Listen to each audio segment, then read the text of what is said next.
ลืมมันกับสู่เฮาในยามกันนะมันนั่งแผ่นฟ้าและดินเมืองวันไหนก็ยานปลายมาก็เฮาหาตึกดังตัน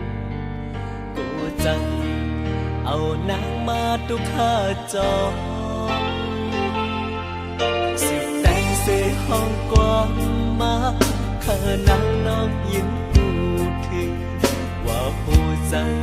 ที่เฮาหักไว้สู่น้องวันอันออกยานปลายมืออำปันนางจอมหูอันน้องเฮยอย่าเปตกน้ำตาหนา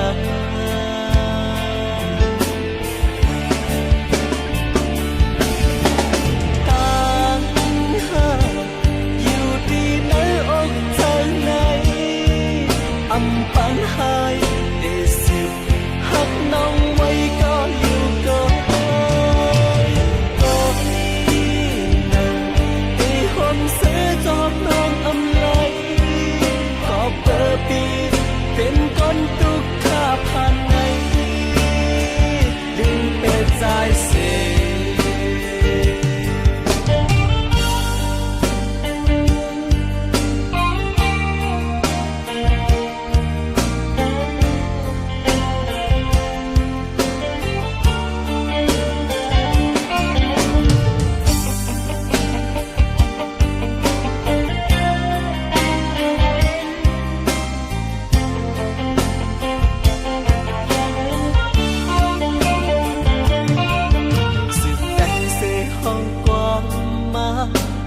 นางน้องยิ้มพูดถึงว่าผู้จัง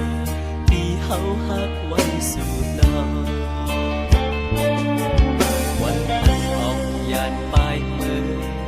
อำปันนางจอมหูอันน้องเฮยอย่าเปตกน้ำตาหนา